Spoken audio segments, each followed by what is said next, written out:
Bom dia! Bom dia, pessoal! Mais uma live começando para a gente falar sobre como seus relacionamentos refletem a imagem que você tem de você mesma, a relação que você tem com você mesma. Bom dia, Adriana, Ângela. Bom dia, pessoal! Como é que vocês estão? Bom, quem não me conhece, meu nome é Janda Siqueira, eu sou psicóloga, especialista em dependência emocional e oriento pessoas a se tornarem adultos saudáveis. Oi, Rízia, Jéssica, minha irmã. Então hoje eu quero trazer esse tema porque é muito importante a gente pensar sobre qual é a nossa contribuição para a forma como os nossos relacionamentos acontecem. Eu escuto muito na terapia individual, nas terapias em grupo, queixas de pessoas reclamando que não são respeitadas.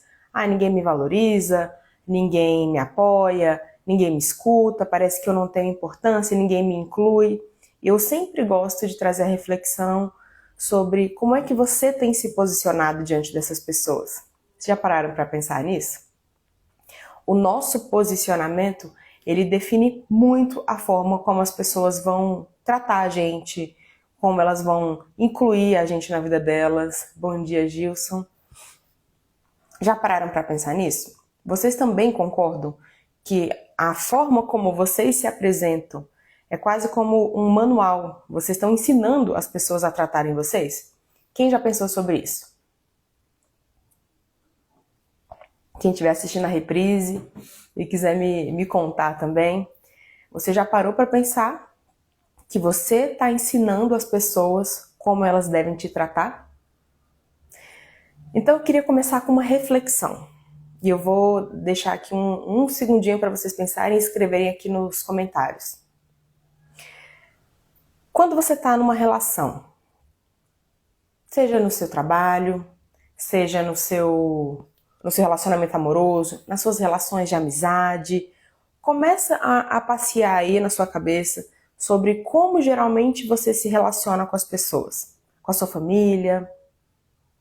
Se os seus relacionamentos contassem para você, exatamente, aprendendo a me nortear por isso.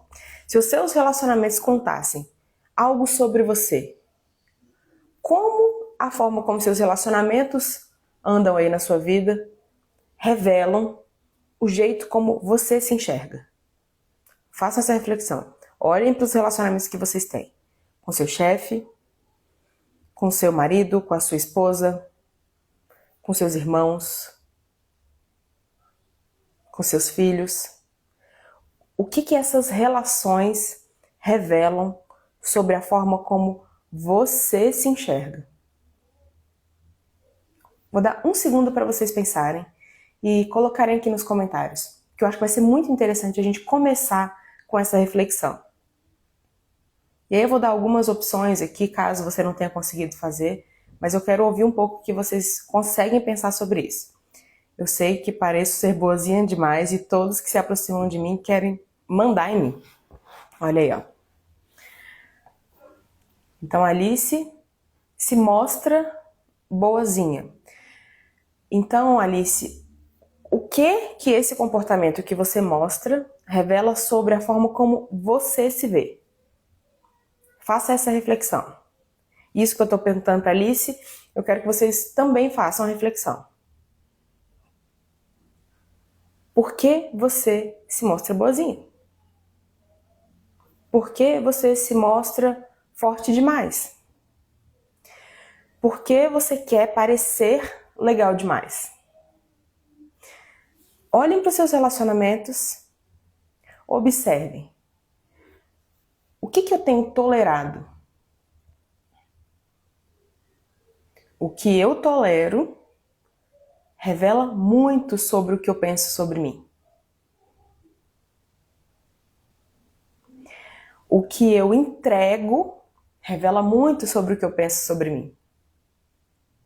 Tá fazendo sentido? Vocês estão conseguindo acessar essa reflexão? Alice, eu quero agradar e ser aceita. Então você quer agradar e ser aceita Por isso você tenta ser boazinha. Por que você acha que você tem essa necessidade de agradar e ser aceita? O que isso conta sobre a forma como você se vê? Adriana, vou aceitando as coisas, achando que é da natureza da pessoa. Sendo assim, não estabeleço limite. Vou tolerando e aí dá problema. Então, e se for da natureza da pessoa? Falta de autorrespeito. E se for da natureza da pessoa? Será que você precisa aceitar? Muitas vezes a gente cria uma teoria que é o seguinte: se eu tiver que pedir, se eu tiver que falar como eu me sinto, a pessoa vai fazer só porque eu pedi. Então isso não é natural dela. Então já não vale. Alguém já pensou isso? Alguém vive dessa forma? Pensando que se eu tiver que falar pro outro que eu não gostei, pra mim já não vale. Como se você tivesse uma ideia de que as pessoas tenham obrigação de saber como você se sente diante dos comportamentos delas. E será que tem mesmo a obrigação de saber? Ou será que isso que você pensa é só uma forma de você se poupar de precisar falar? É só uma forma de você não precisar se responsabilizar por contar pro outro como é que funciona para você, como é que ficaria melhor para você.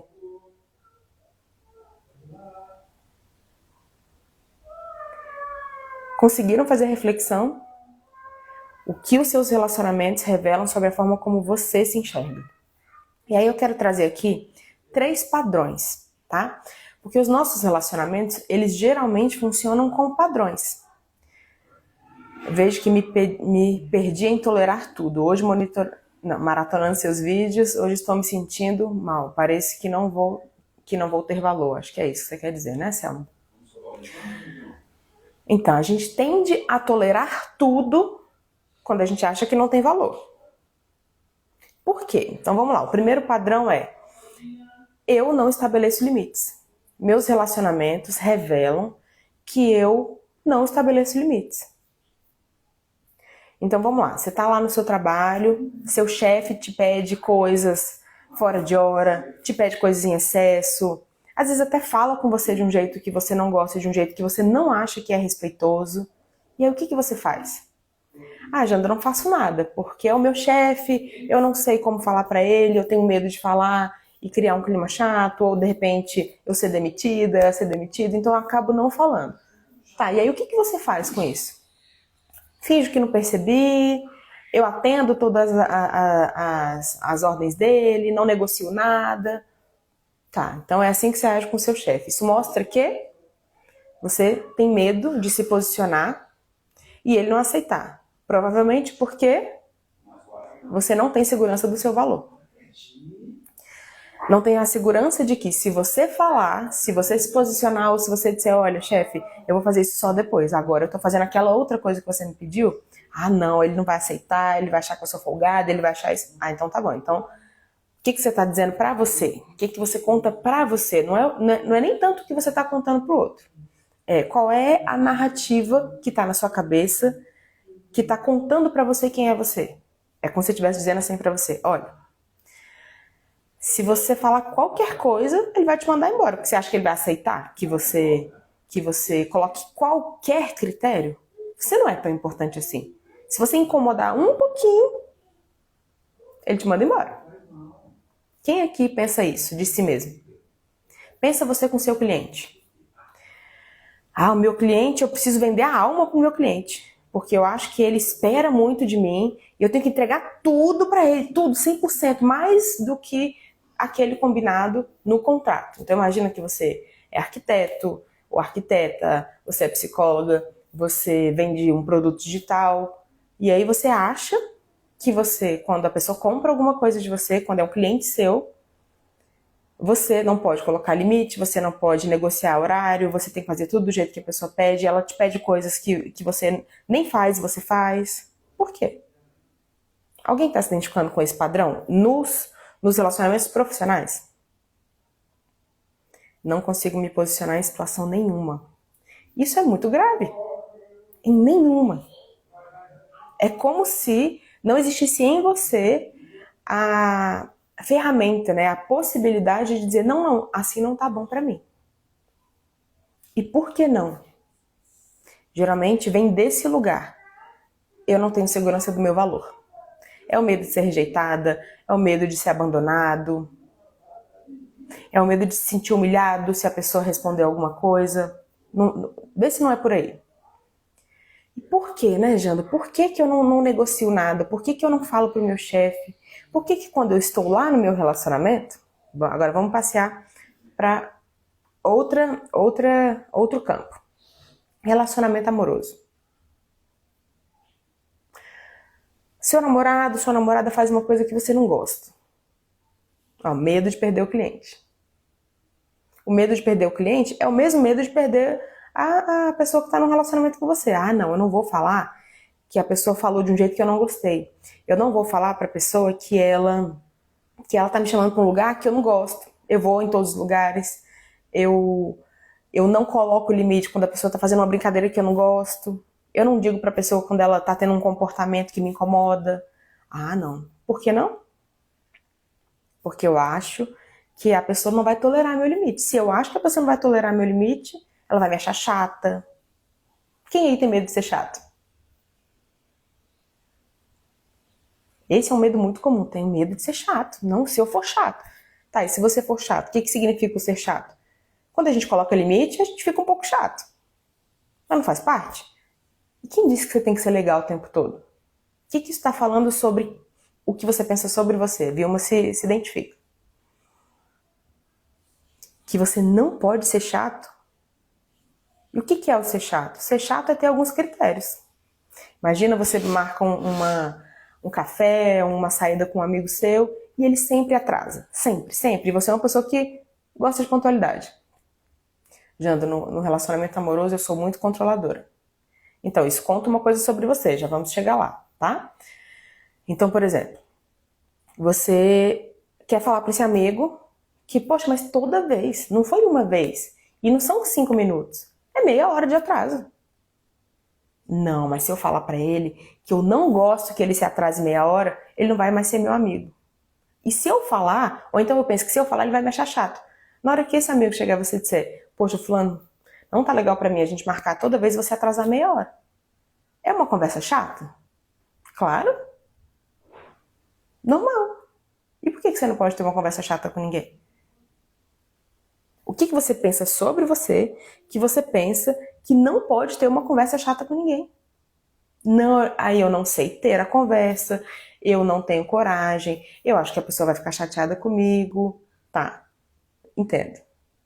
O que você pensa sobre você? Vocês estão entendendo por que eu volto sempre nessa pergunta? O que você pensa sobre você, que você pensa que você não pode ter um momento chato com ninguém? Que todas as suas interações têm que ser lisas, limpas, agradáveis. Eu tenho medo da minha explosão, eu gosto quando dizem que sou chata, sinal que consegui me impor. Exatamente. Exatamente. O objetivo não é ser chato, é topar ser chato se precisar ser. Entendem a diferença? E às vezes o medo da explosão é porque eu não tenho habilidade. Você não tem habilidade em se expressar. E de repente eu já vou chegar para esse amigo e já vou xingar ele todinho. Então a explosão às vezes vem em forma de ruptura. Eu não vou mais aceitar isso. Eu não quero nunca mais falar com esse amigo, eu nunca mais marco com ele e nem conto para ele. Só bloqueio ele e nunca mais falo. Isso é uma explosão. Falta de habilidade. Falta de habilidade em se comunicar. Em dizer, peraí, deixa eu ver como é que eu tô me sentindo aqui. O que eu tô pensando dessa situação? Eu tô pensando que eu acho que é uma falta de respeito. Ok, que tal falar isso pra ele? Me sinto desrespeitado, fulano, quando você faz isso. Pra mim é muito incômodo. E eu queria te pedir uma coisa. Se você for atrasar, me manda uma mensagem. Que aí, pelo menos, eu demoro a sair de casa. Eu não fico esperando, porque eu marco com você e me organizo pra estar lá. E eu fico muito nervosa quando você não chega. Como é que você se sente por ter uma conversa desse tipo? Dizendo o que você não gostou, como você se sente e o que você queria que acontecesse. Como é que vocês se sentem? Contem aí pra mim. Alguém tem o hábito de fazer isso?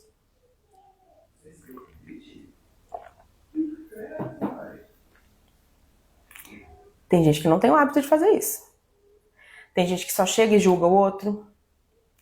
Botei tanto limite depois que eu comecei a estudar seus vídeos que escutar essa aula me fez perceber como melhorei no meu amor próprio. Olha, que legal, Aditya. Acabei com um bonzinho pros outros. Ótimo, ótimo, ótimo, ótimo. É isso mesmo. Fico feliz, viu, com seu feedback. Até porque as pessoas não têm tanto essa necessidade que a gente seja bonzinho para elas. A gente é que acha. Fico muito ansiosa. Eu entendo. Porque uma conversa chata sempre vai ser uma conversa chata. A gente quer que seja legal. A gente fala assim, mas como é que eu faço para ter essa conversa e não me incomodar? Gente, mas não tem como. Essa é uma conversa que vai incomodar. Incomodar você que vai falar, incomodar o outro que vai escutar. A gente tem que ter essa musculatura emocional para conseguir ter esse tipo de conversa.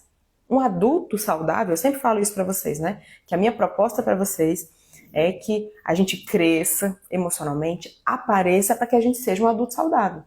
E todo adulto saudável aparece. O que é o aparecer aqui? Aparecer na relação. É dizer, gostei disso, não gostei disso. É usar a relação para que ela seja boa para você. Então, às vezes você vai ficar ansiosa, vai ficar angustiada. Será que eu falei de um jeito legal? Não sei se foi legal, se não foi. Mas eu falei o que precisava ser feito. Eu falei o que eu precisava dizer para aquela pessoa. E aí, muitas vezes, eu me torno uma pessoa controladora. Por quê? Por que eu controlo? Vou usar esse exemplo, que acho que foi você, não foi? É Mayara, né, que colocou, que é controladora. Quando eu controlo, o que isso fala sobre o que eu penso sobre mim? Faça sempre essa reflexão. Coloquem isso, anotem isso aí. Quando eu estiver tendo um tipo de padrão naquele relacionamento, o que aquilo revela sobre o que eu penso sobre mim? Então vamos lá, você está numa relação amorosa e aí você tem um padrão de controlar. Conta aí como é que você controla. Mayara, conta aí. Você é ciumenta? Você quer que a pessoa faça só aquelas coisas que você aprova? Você fica crítica? Uma hora dessas com esses papos, socorro. Pois é. Você acaba sendo muito exigente com a pessoa. Antigamente eu falava do outro acusando. Hoje eu inicio o diálogo falando como eu me sinto com determinada situação. E flui melhor. Ótimo, Adriana, é exatamente isso. Flui muito melhor. Olha, fulano, eu me sinto dessa forma. A pessoa escuta melhor. Quero que a pessoa faça só o que eu aprovo. Por quê? Vamos lá. Por quê? Qual necessidade minha eu estou tentando atender? Qual é a necessidade que está por trás? Lá no meu grupo terapêutico, eu sempre tento ensinar os meus pacientes a identificarem a necessidade que está por trás daquela ação. Desse jeito de falar, desse jeito de expressar, até a forma. Por que você só consegue falar desse jeito? Acusando, gritando, ou se vitimizando. Qual é a necessidade que está por trás? Às vezes surgem coisas do tipo, quero que a pessoa fique culpada. Quero que a pessoa sinta pena de mim por ela ter feito eu passar por aquilo. Quero que a pessoa se arrependa. Quero que a pessoa veja que dentro de mim aquilo está assim gritando, por isso que eu grito também. Então percebe que tudo aquilo que você entrega ao outro, entrega na relação, fala de como você está se sentindo, fala de uma necessidade sua, fala do que você enxerga em você. Então, quando eu fico com uma necessidade de controle, querendo que a pessoa só faça aquilo que você aprova, por exemplo, se você quiser me dar um exemplo da sua situação, fica mais fácil. Mas vamos dizer, o fulano diz que... Bom dia, achei você de paraquedas esta semana, e gratidão, continua, tem me ajudado muito. Que bom, tá maratonando meus vídeos, Silvânia? Que bom, fico feliz, tá? Então vamos dizer que o seu namorado, sua namorada, quer ir ao, sei lá, jogar futebol com os amigos, quer ir ao barzinho com os amigos, e você acha aquilo chato. Ai, que saco, né? Chato. Acho chato. Acho chato por quê? Porque eu queria que a pessoa estivesse em casa, eu queria que ela estivesse num lugar onde eu sei o que está acontecendo. Um lugar onde eu acho legal. Tá, mas para pra pensar. Qual é o problema real daquela pessoa estar ali? Com os amigos. Qual é o problema? O que você acha que vai acontecer? Quando você para racionalizar, talvez você não ache que vai acontecer grande coisa. Exemplo, não quero que a pessoa não minta pra mim. Tá. Vamos chegar aí. Então vamos lá. Aí a pessoa tá só com os amigos, tá jogando futebol. Talvez o seu incômodo seja porque a pessoa tá fazendo alguma coisa sem você, alguma coisa que não te inclui. E aí você começa a querer controlar. O que isso fala sobre mim? Caramba, eu me sinto excluída quando o outro tá fazendo uma coisa que não me inclui. Eu me sinto trocada por esse futebol, me sinto trocada quando ele vai para casa da mãe dele, não vai para minha casa, então eu fico tentando controlar e faço com que ele se sinta mal quando ele faz essa coisa e eu mostro para ele assim, eu não gostaria que você tivesse feito isso. Eu não gostaria que você estivesse nesses ambientes. E aí eu vou fazer uma cara feia, eu vou mostrar para você que eu tô te reprovando. O que eu quero com isso? Eu quero que o outro mude o comportamento, eu quero que o outro volte atrás. No meu caso, eu sinto que é medo. Medo de quê? Medo de perder, medo do afastamento, medo de ser traída. E aí é isso, ó. O que eu penso sobre mim? Que eu penso que se o outro tá fazendo uma coisa longe de mim, ele vai me esquecer. Ou ele vai me trocar. Ou quando esse outro faz uma coisa que eu não aprovo, eu penso que ele não me valoriza. Será que eu tenho uma ideia sobre mim, que eu sou tão sem importância, que eu sou tão zero à esquerda assim, que se a pessoa encontrar qualquer outra na rua, virar a esquina e encontrar alguém, ela vai me trocar na mesma hora? Isso fala sobre mim. Percebe? Então, se você não mudar o jeito como você se enxerga, você sempre vai enxergar isso nas relações. E você vai ensinar as pessoas a tratarem você como se você não tivesse valor. Então, deixa eu ver o que vocês falaram aqui. Quero que a pessoa só faça o que eu aprovo. Tem uma questão aí que é: como foi que eu aprendi a me sentir desse jeito? Então coloquem aqui pra mim nos comentários. Qual é a maior dúvida que você tem sobre você? E quando ele realmente não é confiável? Então vamos lá. Quando o outro realmente não é confiável, como é que você constatou que ele não era confiável? Você pegou mensagens no celular? Você pegou mentira, né? A Mayara disse, não gosto que minta. Tá, mas o que você fica tentando fazer para impedir que ele minta? Você fica tentando pegar a pessoa na mentira o tempo todo? É isso? Como é que você vai viver desse jeito? Você está partindo de um lugar onde a pessoa vai mentir para você. Por quê? Da onde você tirou isso? Né? Então, quando a pessoa não é confiável, para e pensa, da onde eu tirei isso? Como eu cheguei a essa conclusão? Uma vez que eu cheguei à conclusão de que já mentiu, já me traiu, já escondeu coisas, tá. O que você fez uma vez que você descobriu isso? O que você fez com essa informação? O que você fez com essa informação diz muito sobre o que você pensa sobre você. Vamos lá. Quando eu descobri que o meu namorado, meu marido, estava conversando com uma mulher, estava marcando um encontro, o que eu fiz? Conversei com ele, briguei com ele, bati nele e continuei com ele. Por quê? Como é que você vai se sentir numa relação que você não tem confiança? Por que não é para você uma opção sair? Quem tem dificuldade de romper relacionamento é porque tem uma sensação de que não vai encontrar mais ninguém.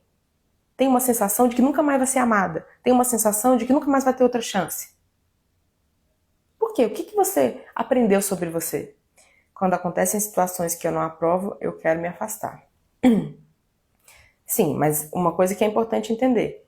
Numa relação de qualquer tipo, sempre vai acontecer de você não aprovar tudo.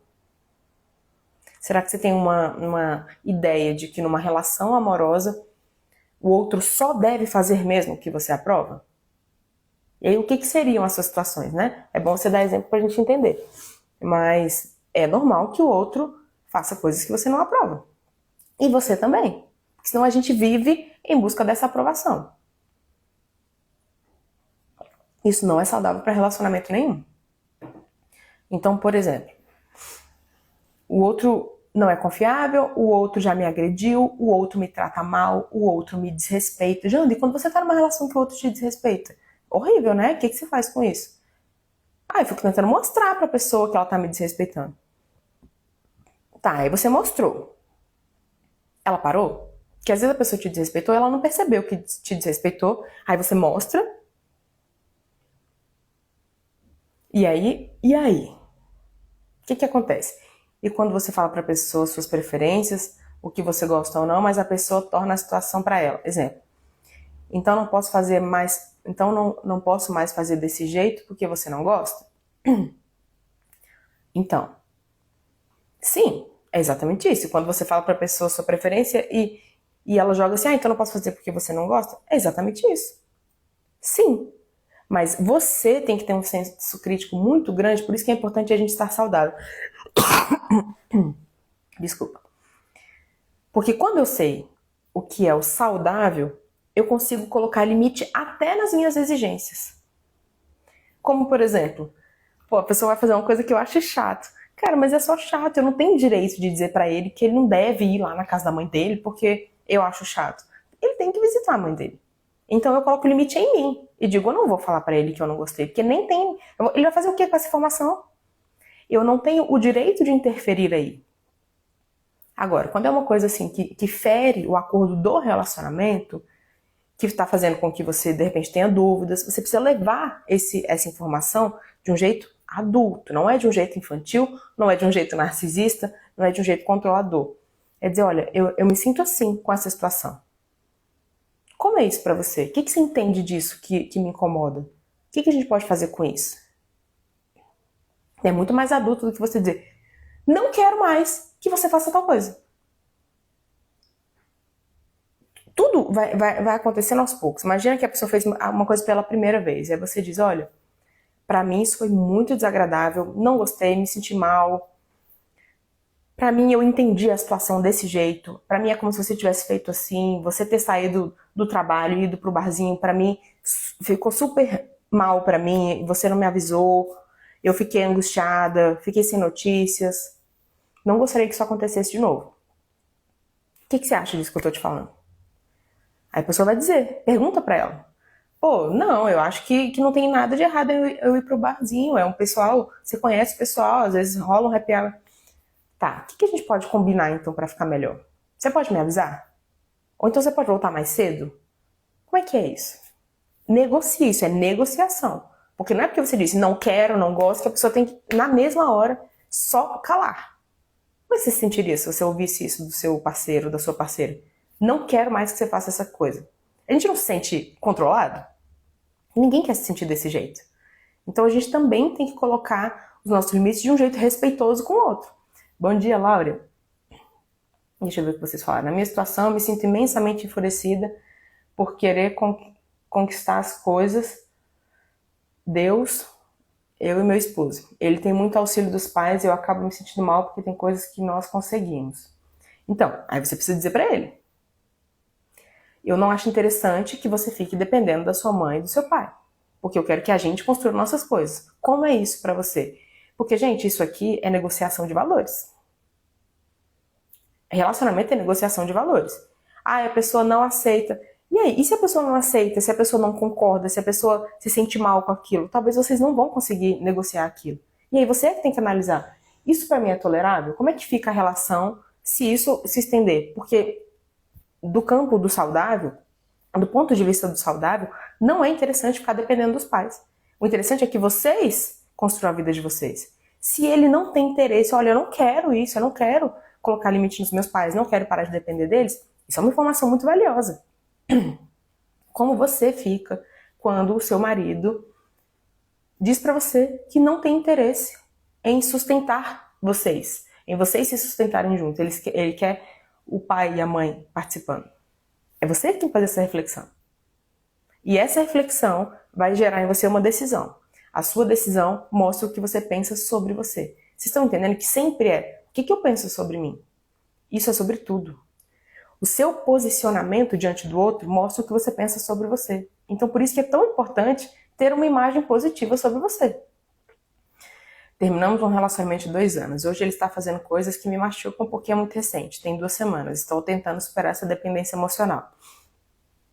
Tem uma coisa, né, de relacionamento, assim, quando a gente termina, a gente espera que a pessoa poupe a gente, né? Mas nem sempre acontece. E uma vez que eu terminei, eu até crio algumas expectativas que a pessoa não vá ficar com ninguém, não vá mostrar coisas na rede social. Mas no fundo, eu não tenho tanto controle sobre isso e eu preciso mais é me fortalecer do que esperar que a pessoa não faça, né? Fiquei nesta relação mesmo não confiando mais por dois motivos financeiros e porque tenho 2 filhos de menor e o que mais me incomoda foi conversar e recebi só silêncio nas minhas respostas. Então, e aí o que você está entendendo? Eu tenho uma dependência financeira. Se eu não resolver isso, talvez eu não tenha escolha. E aí vem o por trás, né? Aquilo que eu sempre tento revelar para vocês por trás. Se você acreditar que se você tiver independência financeira, se você não depender mais dele, você for sair do relacionamento, para você sair do relacionamento seja uma coisa ruim, o que você vai fazer? Você não vai ter independência financeira. Para continuar tendo motivos para não sair dessa relação. E aí, vamos lá, o que você pensa sobre você? Conta aqui pra gente, Silvânia. Qual a imagem que você tem sobre você? O que a sua relação com ele mostra sobre o que você pensa sobre você? Você pensa que você é uma mulher incrível, maravilhosa, que merece o melhor, que não merece estar com alguém que não é fiel a você? Ou você tem dúvidas sobre isso? Eu mandando dar na mesma hora, exatamente. Conheço uma mulher que se calou uma vida inteira, engoliu coisa, agora teve câncer. Exatamente, a gente vai adoecer. A gente vai adoecer para conseguir suportar algumas situações. Como podemos saber quando é a hora de pôr um ponto final na relação? Eu sempre gosto da ideia de que você precisa pensar sobre o quanto você vai tolerar e o quanto você vai expressar aquele incômodo. Eu acho que é interessante você mostrar o incômodo. Olha, isso que você está fazendo está me fazendo mudar de ideia sobre a relação. Eu já te comuniquei, já disse que isso é ruim pra mim, já disse que desse jeito pra mim não funciona, e eu vejo que por mais que você às vezes concorde, que você diga que vai mudar, eu não vejo muita mudança mesmo na prática. E eu vou esperar um pouco mais para ver como as coisas caminham, e se realmente não der certo, eu preciso mudar de ideia sobre a relação. Então, qual é o momento certo? O momento não tem como eu te dizer 2 meses, 3 meses, mas eu acho que você precisa colocar um prazo do quanto essa situação que é intolerável para você pode ser colocada ali no stand-by para você avaliar, né? Eu acho que você precisa ter um limite. Se a pessoa não aceita que está errado, talvez ela não veja problema nisso. Então, avalia o comportamento. Se a pessoa não mostra que ela tem interesse em mudar e não tem feito, mesmo que às vezes ela mostre interesse em mudar, tem gente que fala que vai mudar e não consegue. Você tem que olhar o comportamento. E aí faça essa pergunta: se isso nunca mudar, como eu fico? Quanto tempo eu aguento viver nessa situação sem mudança? Porque às vezes o que faz a gente ficar é porque a gente fica na ilusão, mas a pessoa vai mudar em algum momento. Nem sempre a pessoa muda. E se ela não mudar? Quanto tempo você aguenta esperar? Faz esse cálculo aí na sua cabeça e põe esse prazo. Não consigo me posicionar direito no trabalho. Sou muito insegura quando uma pessoa tem um cargo maior que o meu. E isso é uma coisa muito comum, assim, quando a gente se sente quase que uma criança diante de uma autoridade, né? E é interessante a gente pensar, o que foi que eu vivi? Aí eu vou pro segundo pilar. Como foi que eu aprendi a me sentir desse jeito? A gente tem esse comportamento de se encolher diante do outro, de aceitar migalhas, ou de ser muito crítico com o outro, ou crítico com a gente, achar que a gente tem todos os defeitos do mundo. Quem aqui se identifica com isso? Achar que você nunca tá bom o suficiente, que você não é uma pessoa interessante, que ninguém vai querer ficar com você. É o que eu fico esperando, que ela mude. Pois é, não fique esperando a vida toda. Tem gente que nunca vai mudar, mesmo gostando de você. Na verdade, estou perdida, já nem sei quem sou eu, como fazer para mudar. Casei com 17 anos, desde então 20 anos nessa relação. Perdi de mim de tanto fazer para ele. Aí, ó, casa e filhos. Você precisa voltar para você. Quem sou eu? Se você não sabe quem é você, uma relação ruim é excelente. A relação ruim, tóxica, sem confiança, com dependência financeira, ela é excelente para quem não sabe quem você é. Excelente. Não, como assim excelente? Porque você não precisa olhar para você, você vai ficar distraído olhando para o outro. Nossa, que péssimo esse outro. Nossa, olha o que esse outro está fazendo comigo. Você se sente vítima desse outro. E isso te distrai. Porque quando você sabe quem é você, você fala assim, não, peraí, quem sou eu? O que eu planejei para minha vida? O que eu quero para mim? O que eu acho que eu mereço? Quando eu começo a fazer essa reflexão, quem sou eu? O que eu mereço? Aí você começa a olhar para aquela relação e falar assim, não combina. Não está combinando comigo. Esse tipo de tratamento não é o que eu quero receber. Esse tipo de vida não é o que eu quero viver. Ou seja, eu sei o que eu quero viver. Agora, se eu nem sei o que eu quero viver, qualquer coisa serve. Mesmo que você vai estar nessa relação aí, nessa vida que nem é tão boa, achando que não tá tão bom, mas você não tem outro plano, você não tem outra coisa para comparar. Então é importante ter outra coisa para comparar. Quem? Você mesma, seus planos, seus objetivos. O que fazer quando ele acha que a culpada do término sou eu, mas na verdade foram os dois. Eu não quero carregar uma culpa que não foi só minha. Vocês já terminaram, não faz diferença de quem é a culpa. Não faz diferença. E nunca é de um só. Toda relação tem contribuição dos dois lados. Toda. Toda, 100%. Não tem nenhuma que você fala assim, tudo ali que aconteceu, o outro me traiu. É 100% culpa dele. Não é. Não é. Tudo é contribuição. Então, qual é a necessidade que você está tentando atender quando você quer que o outro descubra, saiba que você também tentou, que ele também tem a responsabilidade? Para quê? Você vai fazer o quê com essa informação depois? E quando você sabe que você está sendo muito exigente com os outros. Calma. Por essa sensação de ser uma criança diante das outras pessoas, isso é terrível. Hoje eu entendo que é porque sou filha de mãe narcisista, não estou conseguindo melhorar.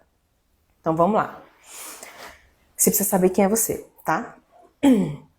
Quando você é muito exigente com os outros, é porque você é muito exigente com você. Essa falta de aceitação dos outros é porque você se aceita pouco. Então, a exigência que você faz com os outros é porque você quer que eles atendam alguma coisa pra você. No fundo, você tá com a necessidade de ser o centro do outro. Que o outro faça coisas que sejam boas pra você. E aí você não consegue olhar o outro e ver quem é esse outro.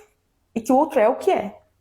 E parar de querer que ele seja alguma coisa para que seja mais fácil pra você. Quando a gente exige muito do outro, é como se fosse assim, ó.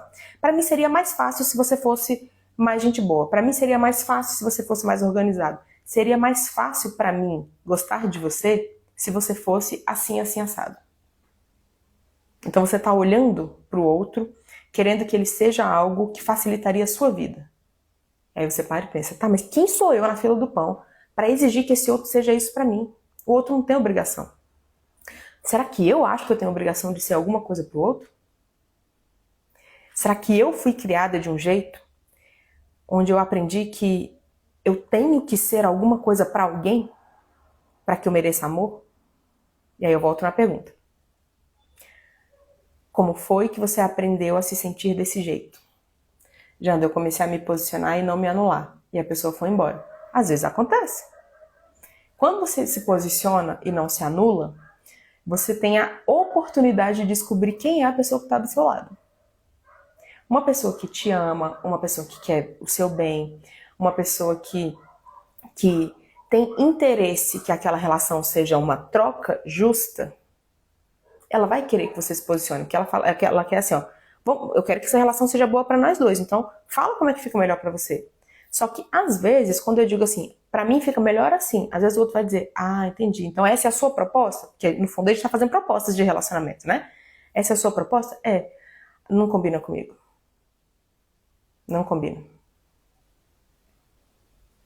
Não combina, mas você falou que era pra eu falar. Então, obrigado por ter falado. Não é porque você falou que eu obrigatoriamente tenho que aceitar. Às vezes você vai falar, olha, eu tô me posicionando, não quero que você saia sozinho com seus amigos. Aí a pessoa vai dizer, pra mim não funciona. Eu não vou viver isso. E ela vai embora. Tudo bem, acontece.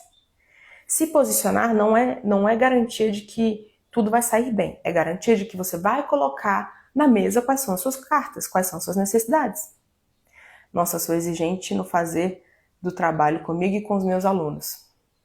Uma coisa é você exigir o básico, outra coisa é você exigir excelência. E geralmente a gente exige excelência quando a gente foi exigido excelência lá atrás pra merecer. É como se esse fosse o básico. Contem aqui pra mim, como foi que vocês aprenderam a se sentir dessa forma? Como é que foi a infância de vocês? Na sua casa, você era tratado de que forma? As pessoas gostavam do que você falava? As pessoas aceitavam o seu jeito? As pessoas estimulavam você a ser natural, genuíno, autêntico? Ou as pessoas cobravam muito você? Ou as pessoas não ouviam o que você dizia? Quando você chorava, mandavam você calar a boca? Quando você tinha necessidades, incômodos, falavam que era pra você não incomodar, não dar trabalho?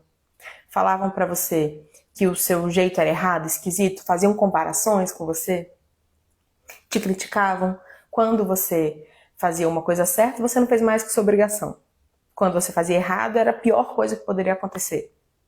Tudo isso é cenário para você chegar na vida adulta e você atrair pessoas que vão fazer você se sentir do mesmo jeito. Janda, quando você se posiciona e a pessoa dá desculpas, e se eu impor um limite e ela não quer mais conversa? Mas é exatamente isso que você vai mostrar pra ela. Olha, pra mim é muito importante conversar. Eu tive uma relação que quando eu falava qualquer coisa, independente de eu estar certo ou errado, a pessoa passava pelo menos uns 5 dias sem falar comigo. No mínimo. E eu sempre falo pra vocês isso, né? Que eu tenho esse trabalho sobre dependência emocional, sobre autoestima, porque essa sempre foi a minha dor. Então eu tenho muita clareza de que eu só aceitei aquela relação porque eu tinha essa dor, não sabia o meu valor, achava que eu tinha que aceitar tudo, tinha dificuldade de romper quando a coisa não estava boa. Então eu dizia pra esse namorado, isso pra mim é muito ruim, pra mim é muito difícil o fato de não poder conversar com você, porque quando eu converso, você fica 5 dias sem falar comigo. É o tratamento de silêncio, exatamente. E eu nem sabia que isso tinha nome. O tratamento de silêncio é uma forma de abuso. É você querer controlar o outro, é você mostrar pro outro assim, a próxima vez que você falar, eu fico mais 5 dias sem falar com você. Só que a pessoa, ela não é abusiva o tempo todo, nenhum abuso, assim, nenhum não, né? Mas a maioria das pessoas abusivas não são abusivas o tempo todo. Então você fica confusa. E aí eu dizia, não, isso não é bom pra mim, isso não é bom. E eu acho que o que me confundia é porque a pessoa dizia, não, eu sei, eu tenho que melhorar isso, eu sei. Mas nunca melhorava, nunca conseguia melhorar. Então, quando eu entendi assim, ele tá entendendo, mas ele não tá conseguindo melhorar, eu é que preciso sair, porque eu ficava na expectativa de que a pessoa tem que melhorar. A pessoa em algum momento vai mudar esse comportamento. Gente, às vezes não vai acontecer. Eu acho que eu demorei muito, eu fiquei 4 anos. Isso acontecia desde do 8º mês de namoro, na primeira briga. 4 anos é muito tempo. Por isso que eu falei assim, coloca um limite nisso.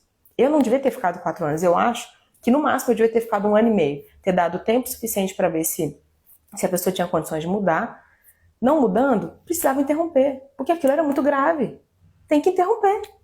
Se a pessoa não aceitar, ficar calado, tem que interromper. Não dá pra você ter uma relação com alguém onde você não pode conversar, onde você não pode se queixar.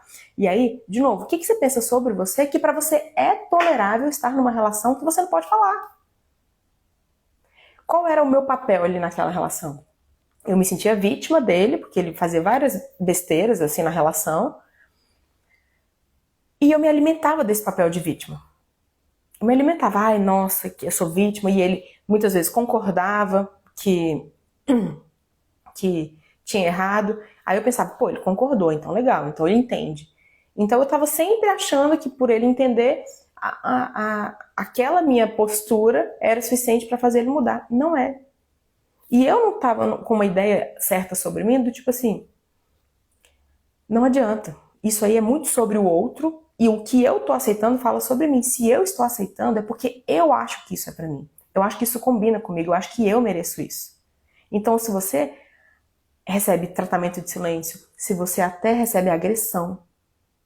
Uma vez eu escutei de uma paciente uma coisa que eu não tinha pensado. Ela disse assim, a gente acha que todo mundo fala assim, abuso psicológico é mais difícil da gente perceber, mas a violência é mais clara. Ela disse pra mim, não é. A gente que tá sofrendo violência, a gente não sabe que tá vivendo violência. Mesmo que você esteja com roxo, que você esteja com marca, você não acha que aquilo é violência, você acha que aquilo foi só uma coisa que saiu do controle, você acha que a pessoa ficou nervosa.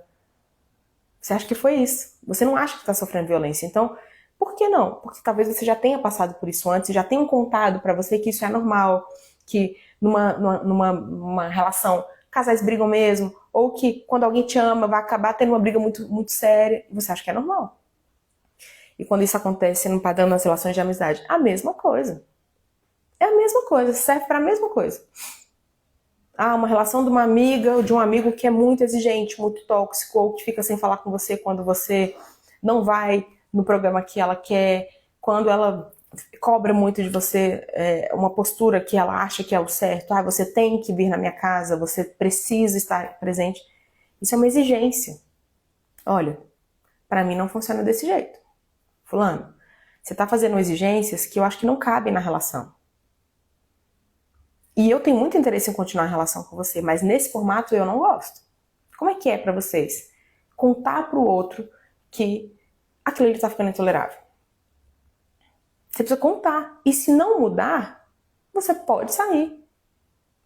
Meu casamento era assim, muitos abusos, descobri depois e resolvi separar. Hoje ele tem mudado muito, mas não quero mais, me sinto confusa. Então, você já separou ou não? Porque quando a pessoa diz que vai mudar, às vezes ela até muda. Mas será que você quer?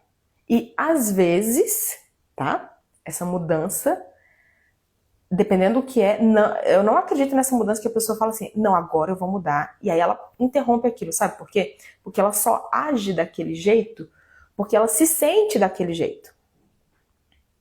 Ela só agride porque ela não sabe lidar com a frustração. Ela só desrespeita porque na hora que ela se sente contrariada, quando ela se sente sem controle da situação, ela não sabe agir de outro jeito. Então ela precisa fazer terapia, ela precisa encontrar ferramentas, senão ela não sabe sair daquilo. Meu marido fala que nunca me bateu, nunca me traiu, por isso ele é o melhor marido do mundo, melhor pai, mas foi muitas coisas como você está falando no seu relato. Gente, isso daqui nunca te bati. É o mínimo. É o mínimo. A gente fala, nossa, realmente, acho que ele é ótimo. Não, tem tanta coisa a mais. É igual criação. A gente fala assim, não, minha mãe e meu pai me deram o melhor. O que é o melhor? Casa, comida, me deram escola. Não, isso não é o melhor. Isso é o básico do básico. Porque um pacote bom mesmo é atenção, apoio, afeto, orientação, limites respeitosos, conexão, é muito mais. Então, se você veio de um lugar com uma referência de amor muito pobre, que você recebia muito pouco, que você era muito exigida, muito cobrada, que pouco tinha apoio, você vai para a vida adulta achando que você também não merece isso. Percebem que a gente aprende a se sentir desse jeito com base na criação que a gente recebeu? Janda, no meu caso, eu tenho um comportamento de ficar calada. Mas porque já falei tanto e não fui ouvida. Então, fico calada para não falar que não teve o que não deve no calor. E você vai chegar onde com isso? Tá, você só não fala mais. Mas você tem que aceitar, porque se você não vai falar, também não vai mudar. Você só tem que aceitar. Quando a gente decide que não vai falar, só restam duas coisas.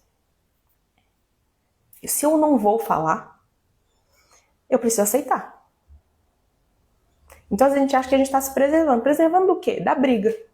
Não muda muita coisa, você só não vai brigar, mas a situação vai continuar a mesma. Estou naquela situação que sei que preciso tomar uma atitude porque não está sendo bom para mim e nem para as minhas filhas, mas o medo da mudança me bloqueia e não consigo dar o próximo passo. Mudança sempre assusta. Sempre assusta. E toda vez que você vai fazer uma coisa nova ou muito importante, você vai ter medo, você vai ficar insegura, inseguro. Então, comece a entender que o medo vai fazer parte do seu processo. Como diz a Cecília, né, da mentoria. Põe o medo debaixo do braço e vai. Coloca na sua cabeça o motivo. Por que eu preciso fazer isso? Por que eu preciso encarar essa situação? Porque está fazendo mal para as minhas filhas. Porque daqui não vai sair mais nada. Não vai melhorar. Tem situações que não vão melhorar e a gente tem dificuldade de entender isso. Gente, é isso que eu falo. Ser filho dos pais incompetentes é a maior tristeza na vida. É mesmo. E às vezes nossos pais são incompetentes, são despreparados. E às vezes eles passam referências negativas pra gente, sobre nós. Então a gente tem que limpar essa lente do que a gente entendeu sobre a gente lá no passado. é cuidar da nossa criança interior ferida, é cuidar das nossas feridas emocionais, é cuidar daquelas memórias que marcaram a gente e construir uma outra referência sobre a gente. Essa referência de pobreza é terrível. Baixo afeto, baixa conexão, só modo de sobrevivência. Entendi que preciso sair do analfabetismo emocional. É exatamente isso, Valéria. Na minha infância fui muito cobrado, tomava conta das minhas irmãs, e o tempo foi passando, quando elas cresceram, faziam algo ruim, meus pais descontavam em mim, me batiam e colocavam de castigo. Olha aí. Como é que você acha que essa pessoa que viveu isso vai criar uma imagem positiva de si mesma? Não vai. E como é que eu faço, Janda? Quando eu já passei por isso, não tem como voltar atrás? Não tem como voltar atrás, mas tem como você olhar para o seu presente e começar a olhar para a sua criança e buscar ela. Eu sempre falo isso lá nos meus grupos terapêuticos, que a gente tem que buscar a nossa criança. Onde é que sua criança ficou presa? Em qual memória? Em qual informação? Às vezes a informação é: você é chata, você é indesejável, você é esquisita, você não tem valor, você merece apanhar, você não merece respeito, você só é agredida porque você está merecendo. Qual é a informação que a sua criança está carregando? Incrível como só de ouvir sobre esse tratamento de silêncio me dá gatilho. Depois que falou sobre isso, eu não consegui mais prestar atenção, porque fiquei lembrando e sentindo a sensação que eu tinha. É horrível. Muita gente tem esse tratamento de silêncio dos pais. Uma pessoa no grupo terapêutico falou assim: a minha mãe ficava sem falar comigo 1 mês se eu tivesse feito uma coisa errada. Quantos anos você tinha? 7. 7 anos. Imagina o terror que era para essa criança ter errado. E o que era o errado? E a gente perguntando assim: mas o que você fazia de errado? Ah, não colocar. Ela dizia assim, que a mãe dela cobrava muito que ela soubesse organizar o material dela, que ela não perdesse livros, borracha. E aí, se ela perdesse, aí a criança tem que ser perfeita, né? Se ela perdesse, a mãe dela ia brigar com ela. Mas não é obrigar: poxa, fulano, vamos prestar mais atenção. Você deveria ter sido perfeita. Com 7 anos? E eu fico pensando: essa mãe era perfeita? Essa mãe não esquecia nada? E aí, ela ficava 1 mês sem falar com a criança, achando que, a partir desse tratamento de silêncio, ela não vai mais esquecer, porque ela vai ter tanto medo de eu ficar sem falar com ela, que ela não vai mais esquecer. Pelo contrário, não é isso que acontece. Janda, seus vídeos me ajudaram a redescobrir minha identidade e me posicionar nas relações sem medo. Que bom, Aline. Ele foi embora, mas estou bem feliz com isso, pois senti uma independência emocional. Nossa, que coisa boa, que bom ouvir isso. Na minha infância, a gente não poderia falar. Meus pais olhavam pra gente, já era sinal de ficar calado. E eu já escutei isso muitas vezes. Quantas vezes eu já escutei a pessoa dizer assim, ó: meus filhos são assim. Eu olhava, não precisava falar mais nada. E eles acham que isso é bom. Né? Não é bom, porque eles acham que quanto mais autoridade, quanto mais controle, mais o filho vai agir do modo certo. Gente, não é sobre agir do modo certo. A criança precisa se sentir segura com você, segura para errar, segura até para negociar. Esses dias eu li numa página que falava assim: coisas que você acha que você está errando, que seu filho faz, que você acha que você está errando e no fundo você está acertando. E aí ela colocava assim: quando seu filho negocia muito com você, quando ele chora até por besteira, quando ele te pede coisas, você fala: gente, mas essa criança tá pedindo coisa demais, chorou por uma besteira, tá negociando demais. É porque ele se sente tão seguro com você que ele não tem medo. Ele pode pedir um monte de coisa, porque ele sabe que você vai negar, mas vai respeitar, você não vai bater, você não vai agredir, você não vai humilhar. Então, ele tá seguro. Agora, uma criança que não tá segura, ela pede pouco, fala pouco, explora pouco o mundo, arrisca pouco. Por quê? Porque qualquer coisa que ela pisar fora, o risco é muito grande. E qual que é o risco que ela está correndo? Perder o seu amor, perder o seu afeto, perder a sua paciência, perder a sua proximidade. Isso é muito grave para a criança. Eu também vivi a mesma coisa que essa colega, a terapia do silêncio. A lembrança da criança: faz direito ou apanhava. Hoje a autocrítica é muito forte. Então, gente, pra gente fechar, nossa live de hoje. Preciso dessa independência emocional. O que posso fazer para me ajudar durante o meu dia a dia? O que evitar? Ana, eu começaria com quem sou eu? Quem sou eu? O que eu mereço? Como eu gostaria de ser tratada? E aí você vai começar a se tratar. Essa live é sobre isso. É sobre você aprender a cuidar de você e não se abandonar. Fica do seu lado. Quando você estiver numa situação com o seu namorado, com o seu marido, com o seu chefe, fica do seu lado, ao invés de ficar só do lado do outro. O que é ficar do seu lado? Olha, eu queria muito que você falasse sobre obsessão na ex do parceiro. Eu posso falar sobre isso em algum momento? Posso, sim. É sobre você ficar do seu lado e dizer assim, ó, eu mereço mais. Isso aqui não tá bom pra mim. Eu vou lá falar pro meu marido que isso aqui não tá legal. Eu vou lá falar pro meu chefe, eu vou lá falar com meu filho, eu vou lá falar. Eu vou tentar transformar a realidade para que seja boa pra mim. E eu vou começar pensando, eu importo. Eu mereço ser respeitada, eu mereço ser vista por mim. Se você não se enxergar, ficar esperando que o outro te enxergue, o outro não vai te enxergar. Porque você se posiciona desse jeito. Quando você está aceitando, você está se posicionando e a pessoa espera que você aceite mesmo. Porque ela é você que mostra pro outro quem você é. É você que mostra. Então, toda vez que um cliente te tratar mal, que o seu chefe não te valorizar, que o seu marido, sua esposa não te valorizar, ao invés de olhar para ela e falar, nossa, que absurdo é, caramba, como que eu tenho agido que essa pessoa acha que pode fazer isso comigo, né? E aí você vai voltar para você e falar assim, peraí, eu preciso fazer diferente. Tá? Fez sentido? Esse processo é um processo que leva um tempo para você tomar consciência. Eu tenho um e-book que se chama Melhore sua autoestima e se relacione de forma saudável. Nesse e-book é um valor bem baixinho. Eu falo muito sobre como que as nossas experiências da infância afetam o nosso jeito de se relacionar. Se você já me segue há muito tempo, se você já assistiu quase todos os meus vídeos, provavelmente o que vai ter nesse e-book não vai ser muita novidade para você, tá? Porque você já viu, já participa das lives, já entendeu muita coisa. Agora, se você tá mais recente, se você ainda sente que ainda não entendeu muita coisa, se você tá começando essa jornada, acredito que o e-book pode começar a clarear para você o motivo pelo qual você se sente inferior, com autoestima baixa, com dificuldade de dizer não para as pessoas, com dificuldade de romper relações que estão ruins, com dificuldade de entender quem é você. Então, esse book vai te ajudar, tá? Agora, se você já caminhou um pouquinho mais, se você já está num processo de buscar mais informações mais profundas, o workshop ajuda, tá? Quem está falando sobre como que eu supero essa dependência emocional, eu tenho um workshop que o valor dele é R$239. É um valor super acessível para você dar um salto nesse autoconhecimento do como foi que eu construí esse padrão e como é que eu mudo ele. Se chama Seja a Sua Prioridade e Supere a Dependência Emocional. Tá? Esse ele é mais profundo, esse vai falar sobre 6 perfis de dependência emocional que geram esse padrão do bonzinho, do campeão, daquele que quer salvar todo mundo. Então ali eu tenho alguns perfis que com certeza você vai se identificar com um ou mais de um.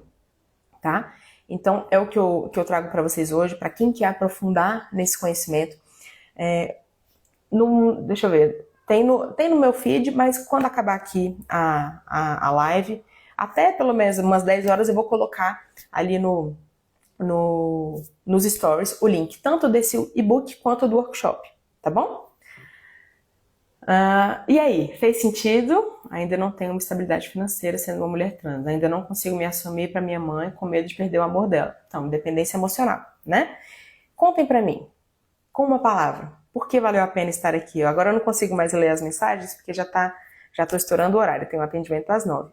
Eu vou falar em outro momento, tá? Quando essa live vai pro YouTube, na semana que vem, na quinta-feira. Após sair de um relacionamento com um narcisista, aprendi a impor limites nas pessoas. Mas elas continuam ultrapassando. O que devo fazer? Se posicionar mais. Você precisa se posicionar mais. É sempre sobre o que eu devo fazer e menos sobre o que o outro deveria respeitar. É o que eu devo fazer. Se não estão respeitando, talvez você não esteja colocando o limite suficiente, mesmo que seja um limite de afastamento, tá? Certeira, esperança, cirúrgico, que bom, gente. Seus vídeos me animam a mudar, sou grata, que bom, fico muito feliz. Muito obrigada a vocês por terem estado aqui, pelas trocas, pela partilha, por terem colocado aqui a história de vocês. Então, até ali metade do dia, eu vou colocar o link dos produtos que eu falei, do e-book e do workshop, tá bom? Então, fico por aqui. Muito obrigada. A gente se vê na sexta-feira que vem, às 8 horas, sempre aqui trazendo um tema que interesse vocês, tá bom? Um beijo, até semana que vem.